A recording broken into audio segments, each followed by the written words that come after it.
Now turn to section 1. Listen to the conversation between Bob Wills, who is a foreign student advisor at a language school, and Angela Tung, who is a student, and complete the form. First, you have some time to look at questions 1 to 8 on the form now.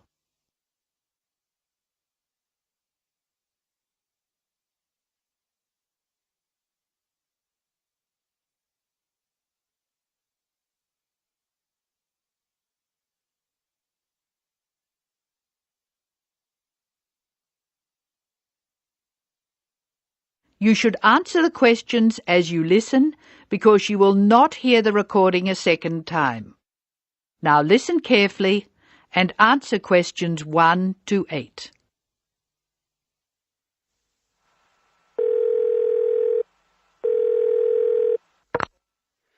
Hello, Foreign Student Advisor's Office. This is Bob Wills speaking. Can I help you? It's Angela Tung here, Bob. I'd like to make a request for special leave. Can I do that over the phone? Hello, Angela. You can make that request by phone, but I'll have to fill the form out. Let me get the special leave form. OK, here it is. Tell me your student number, please. It's H for Harry, 5712. H5712. OK. What's your address, Angela? I live at 10 Bridge Street, Tamworth. 10 Bridge Street, Tamworth. And your phone number? The telephone number's 8106745. Thanks. What course are you doing? I'm in the writing class. Writing. Who's your teacher this term? Mrs. Green. She spells her name like the colour. Thanks. When does your student visa expire? Let me look. July 15. July 15. OK. Which term do you want to take leave? Do you want dates? First, I have to write a term number. When do you want to take leave? In term 1. OK. Term 1. Now, can you tell me what are the exact dates? I'd like to be away May 31 to June 4. OK, I've got that. You'll miss 4 working days between May 31 and June 4. Is that right? Only 3. I'll be away over a weekend. I'll be back at my classes on June 5, so that's 3 days away. Look at questions 9 to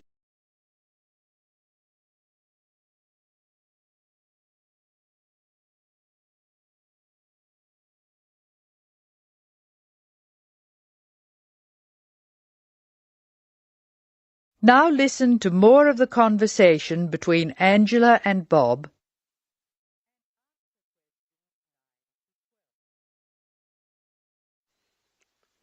Why do you want to take leave, Angela? I'm going to visit my Aunt May. She's my mother's sister. She and her husband are my guardians while I'm here. Where do they live? About 50 kilometres from here, near Armadale. Do you have to take so long if they live nearby? My mother is coming with me.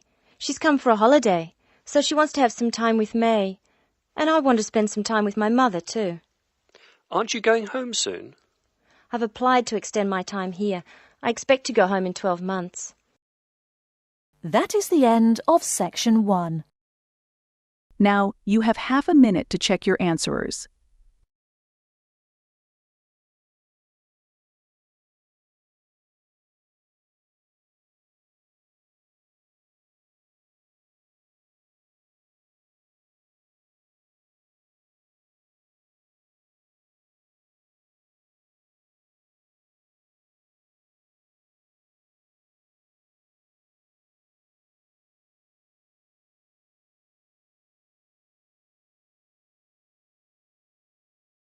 Section 2.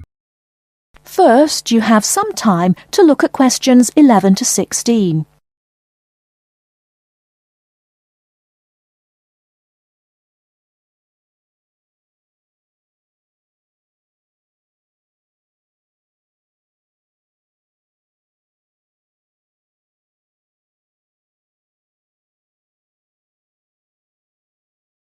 Now, listen carefully and answer questions 11 to 16. Hello, welcome to the university. Let me introduce myself. My name's Helen Brown. I'm the International Office Administrator and I'm responsible for looking after students here on scholarships, in particular Chevening scholars. Perhaps you could introduce yourselves to me. Hi, I'm Ansgar from Grasse in southern Austria. And my name is Magali. I'm from a town near Montpellier, France. It's a pleasure to meet you. Pleased to meet you too. Nice to meet you. So let's get started. I'm going to tell you about the schedule for today. Today is your orientation day at the university and it's going to begin in half an hour at 10 o'clock with a speech from the Vice-Chancellor welcoming you to the university. That's very nice. Where is it? It's in the main hall on floor 3. Okay, but how do we get there? From here, the International Office, go down the corridor, past the lecture theatre and student common room. Then you'll be at the main entrance and you'll see the lift to your left. Take the lift to floor 3 and the main hall entrance is after the buffet. Okay, floor 3 after the buffet. I can always find my way to food, so we'll be able to find the main hall, no problem.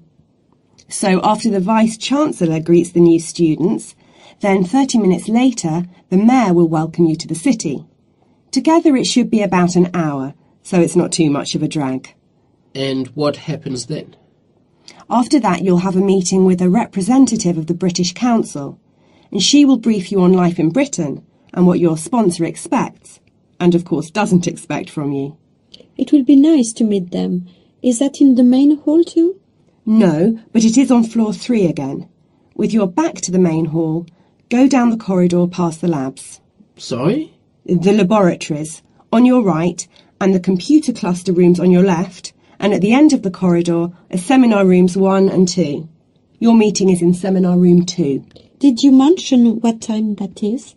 No, I didn't. It's at 11:15 and it should last about half an hour. You'll meet her a number of times during your studies, so it's important to go to that meeting. Okay, I'll make sure Magali is on time. Ansgar, I'm always on time. Very well. Now for the final part of the morning and lunch, you'll be with your department. We're both doing biomedicine. Oh, that's interesting.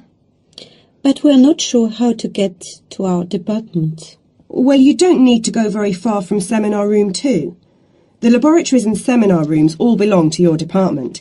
So basically, you need to turn left out of seminar room 2 and go past the next 2 teaching rooms.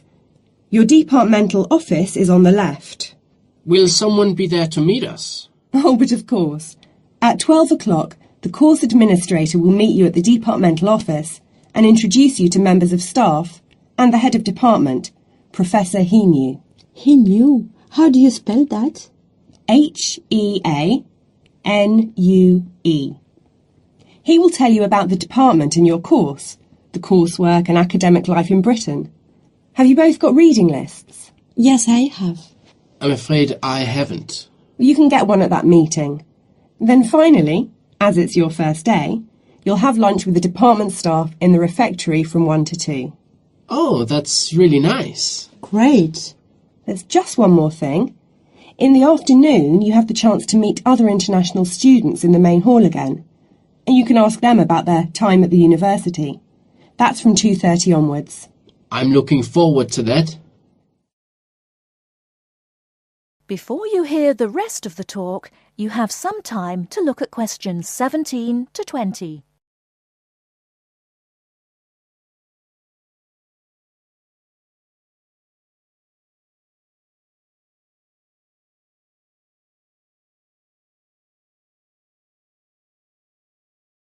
Now listen and answer questions 17 to 20.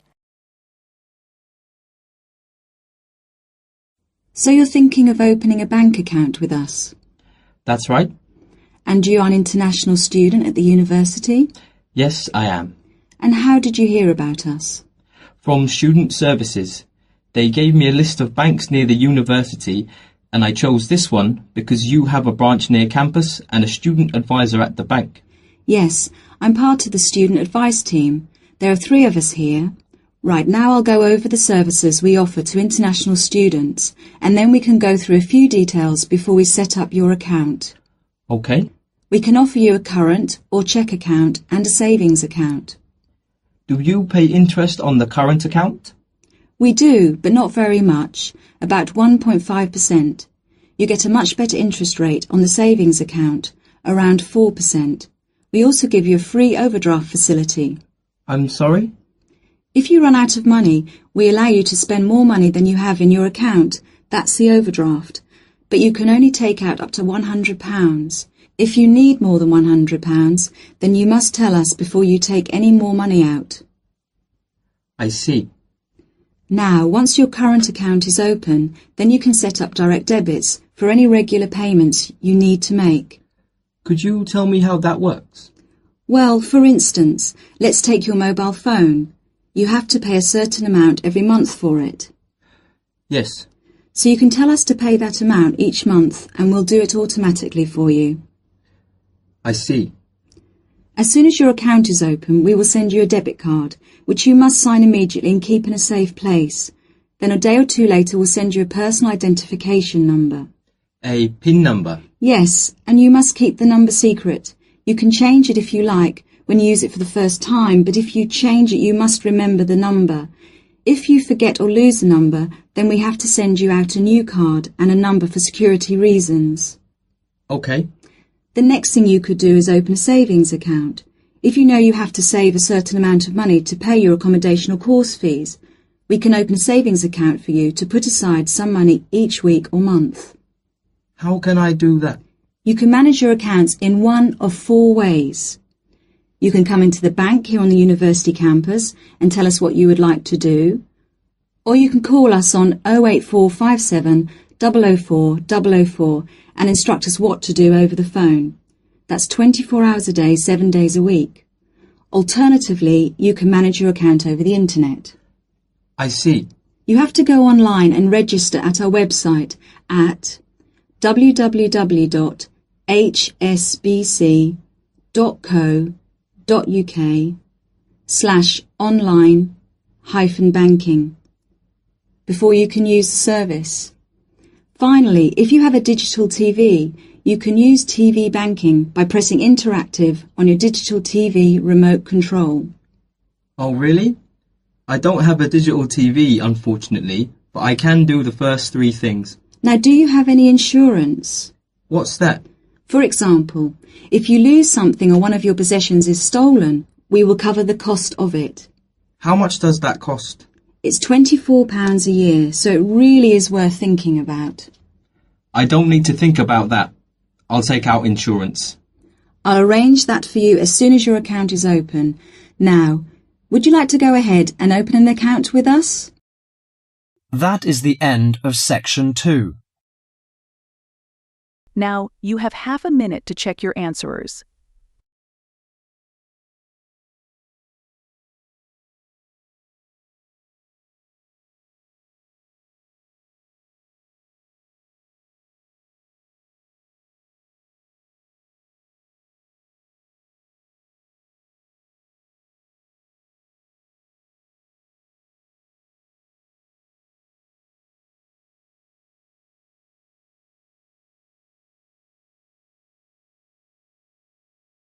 Now turn to Section 3.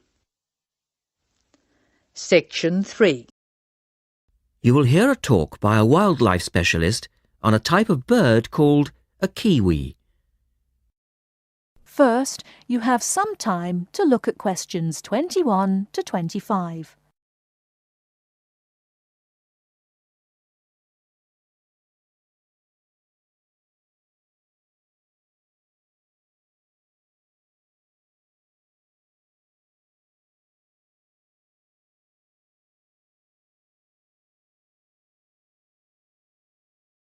Now, listen carefully and answer questions 21 to 25.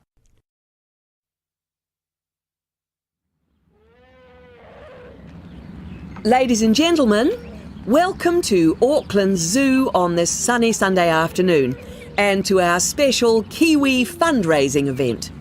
My job is to tell you all about the amazing little kiwi, and your job, hopefully, is to dig deep in your pockets.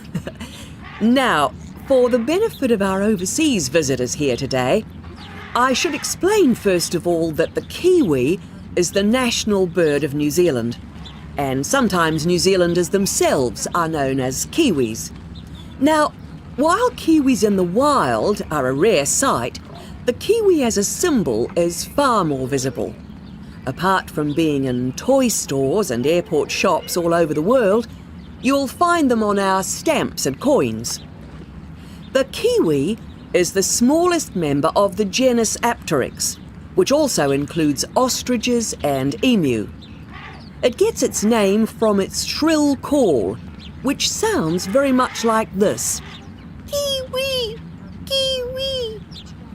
Kiwis live in forests or swamps and feed on insects, worms, snails and berries. It's a nocturnal bird with limited sight, and therefore it has to rely on its very keen sense of smell to find food and to sense danger.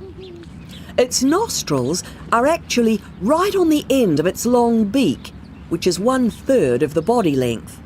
Now, here's an interesting fact.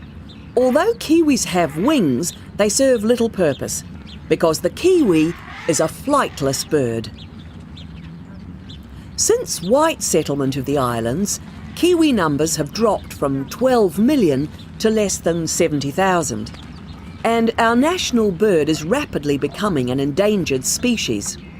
This is because they're being threatened by what we call introduced animals. Animals which were brought to New Zealand, such as cats and ferrets, which eat kiwi eggs and their chicks.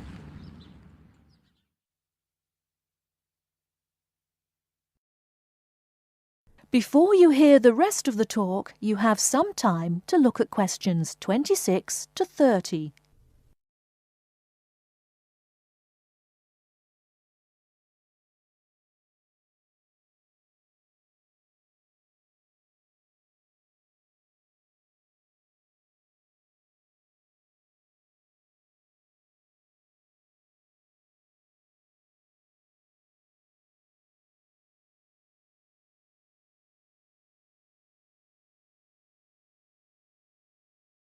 Now listen and answer questions 26 to 30. And so we have launched the Kiwi Recovery Programme in an all-out effort to save our national bird from extinction. There are 3 stages to this programme. Firstly, we have the scientific research stage.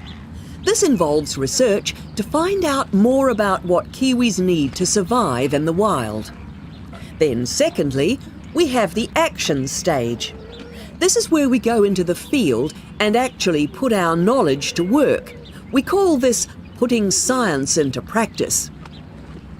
And then we come to the 3rd stage, the global education stage.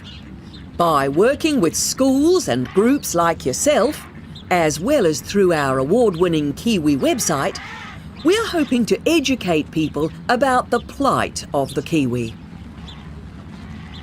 As part of the action stage, which I just mentioned, we've introduced Operation Nest Egg, and this is where your money will be going. It works like this.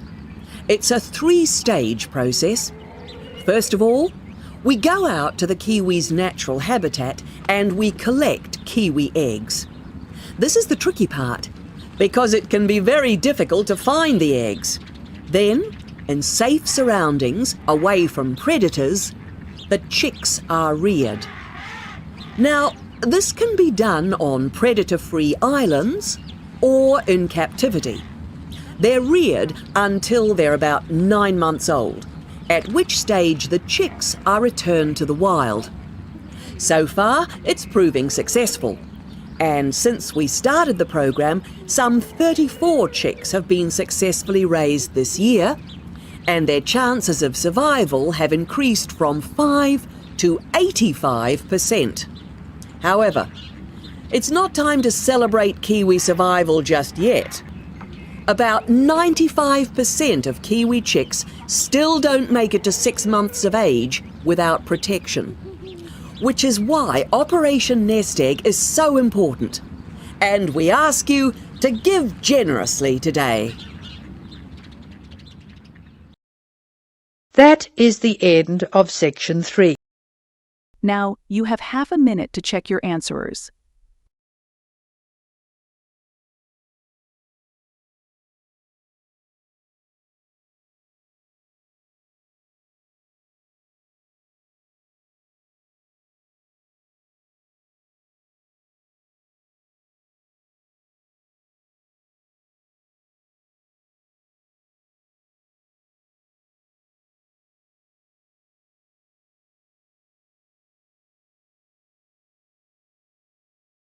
Now turn to section 4. Listen to the introduction about Tower Bridge and complete the summary. First, you have some time to look at question 31 to 40.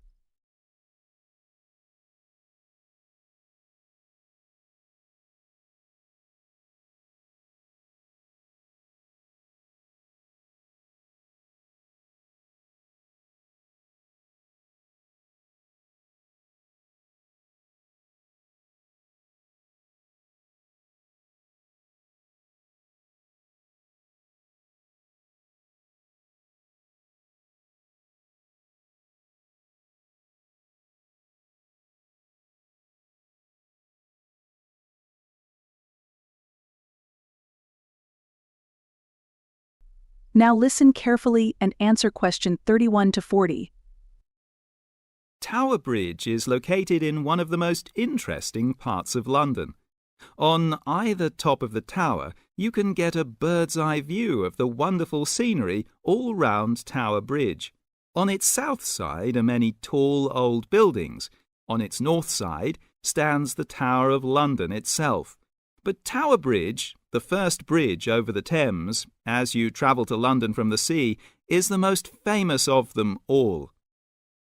Although they look the same age, the tower is almost 1,000 years old, and Tower Bridge, which was built in the 1890s, is just over 100.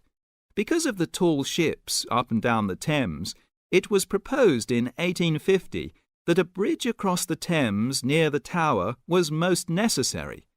However, the designers argued about the new bridge for about 30 years. They took so long because they had two big problems.